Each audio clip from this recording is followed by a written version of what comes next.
एकनाथ शिंदे यांच्या शिवसेनेचा कल्याण पूर्व मधील आवाज आणि श्रीकांत शिंदे यांचा उजवा हात अशी ओळख असलेले तरुण नेते महेश गायकवाड आता लवकरच भाजपात एंट्री करत असल्याच्या चर्चांना उधाण आलंय। विधानसभेवेळी महेश गायकवाड यांना कल्याण पूर्व विधानसभा मतदारसंघातून निवडणूक लढवण्याची इच्छा होती। त्यांच्यासाठी खुद्द एकनाथ शिंदे यांनी फिल्डिंग लावून ठेवली होती। भाजप आमदार गणपत गायकवाड यांनी केलेल्या गोळीबारानंतर महेश गायकवाड यांना चर्चेत आले होते। त्यांच्याबद्दल सिंपती होती, पण ऐनवेळी भाजपने दबाव वाढवल्यामुळे तिथं महेश गायकवाड यांचा पत्ता कट झाला आणि परिणामी महेश गायकवाड यांना तिथून अपक्ष निवडणूक लढवावी लागली। थोडक्या मतांनी त्यांचा पराभव झाला। शिवसेनेतून बाहेर पडल्यानंतर ते फार ऍक्टिव्ह नव्हते, पण आता त्यांनी भाजपात जाण्याचा निर्णय घेतल्याचं बोललं जाते। नेमकं काय घडतंय पडद्यामागे सगळं सविस्तर जाणून घेऊया या व्हिडिओच्या माध्यमातून। नमस्कार, मी काजल आणि तुम्ही बघताय मराठी मंडळी। भाजप नेते रवींद्र चव्हाण यांनी प्रदेशाध्यक्ष पदाची जबाबदारी स्वीकारल्यानंतर आगामी स्थानिक निवडणुकांसाठी जोरदार तयारी सुरू झाली आहे। विरोधी पक्षासह महायुतीतील मित्र पक्षातील नाराज किंवा काठावरच्या नेत्यांना पक्षात आणण्यासाठी रवींद्र चव्हाणांनी गळ टाकण्यास सुरुवात केली। त्यांनी गणेशोत्सवाच्या काळात थेट खासदार श्रीकांत शिंदे यांच्या कल्याण डोंबिवली लोकसभा मतदारसंघातील कट्टर समर्थक राहिलेल्या महेश गायकवाड यांच्या घरी जाऊन गणपतीचं दर्शन घेतलं होतं।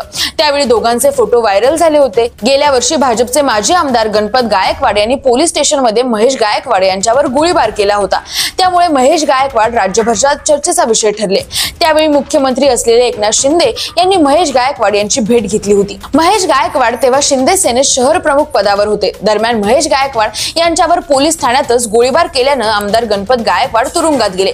त्यानंतर भाजपनं त्यांच्या पत्नी सुलभा गायकवाड यांना तिकीट दिलं। त्यामुळे शिवसेनेचे महेश गायकवाड यांनी बंडखोरी केली। मित्र पक्ष भाजपच्या विरोधात बंडखोरी केल्यानं एकनाथ शिंदे यांनी महेश गायकवाड यांची पक्षातून हकालपट्टी केली। त्यामुळे महेश गायकवाड अपक्ष लढले, तरीही त्यांनी 55,000हून अधिक मतं घेतली। भाजपचा सुलभा गायकवाड 26,408 मतांनी विजयी झाल्या। त्यानंतर जुलै 2025 मध्ये शिंदेंनी गायकवाड यांना पुन्हा पक्षात घेतलं होतं। अपक्ष लढूनही गायकवाड यांनी 55,000पेक्षा जास्त मतं घेतली।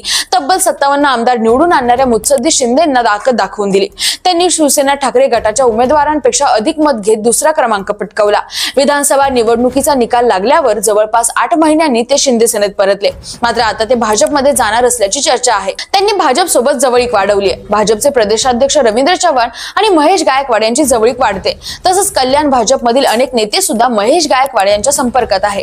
कल्याण डोंबिवली महापालिका निवडणुकीच्या तोंडावर महेश गायकवाड भाजपमध्ये प्रवेश करतील अशी चर्चा आहे। त्यामुळे कल्याणमध्ये शिंदे सेनेला धक्का बसू शकतो। कल्याण पूर्व मतदारसंघात सुलभा गायकवाड यांच्या रूपात भाजपचा आमदार असताना पक्षानं महेश गायकवाड यांच्या प्रवेशाची तयारी सुरू केली आहे। भविष्याच्या दृष्टीनं भाजप एका दगडात 2 पक्षी मारेल असं बोललं जात आहे। 2029 मध्ये भाजप स्वबळावर लढणार आहे। त्यावेळी अनेक विद्यमान आमदारांना कामगिरीच्या जोरावर अँटी इन्कम्बन्सीच्या कारणामुळे तिकीट देता न आल्यास तिथे नवे चेहरे सोबत असावेत अशी भाजपची रणनीती आहे। अन्य पक्षातील ताकदवान नेते सोबत असल्यास पुढील निवडणुकीत भाजपकडे उमेदवारी देताना पर्याय राहतात, पण त्याच वेळी समोरच्या पक्षाला मात्र उमेदवारांची शोधाशोध करावी लागते। त्यामुळे आमदार सुलभा गायकवाड यांचा मतदारसंघ भाजपसाठी आणखी सुलभ होण्याची शक्यता दिसू लागली आहे। यातून आता उपमुख्यमंत्री एकनाथ शिंदेंचा बालेकिल्ला असलेला ठाणे जिल्ह्याला हादरे बसण्याची शक्यता निर्माण झाली आहे। तसं तर राज्यात पार पडलेल्या विधानसभा निवडणुकीत महायुतीने मोठा विजय मिळवला। त्यामुळे भाजपचा कॉन्फिडन्स आता चांगलाच वाढलाय। आता मुंबईसह कल्याण डोंबिवली महानगरपालिकेवरही त्यांचा डोळा आहे। परिणामी मुंबई महापालिकेसह उपनगरातील निवडणुकीसाठी आता भाजपने देखील मैदानात पाऊल टाकलंय। या महापालिका निवडणुकीसाठी भाजप एनकेन प्रकारे एक हाती वर्चस्व राखण्याचा प्रयत्न करते। प्रदेशाध्यक्ष रवींद्र चव्हाण निवडणूक जिंकण्यासाठी मोठी रणनीती आखत असल्याचं बोललं जात आहे। आता तुम्हाला याबद्दल काय वाटतं? महेश गायकवाड भाजपमध्ये जातील का? आणि गेले तर एकनाथ शिंदे यांना त्याचा किती मोठा फटका बसेल? कमेंट करून नक्की सांगा आणि सोबतच मराठी मंडळीला सबस्क्राईब करायला विसरू नका। धन्यवाद।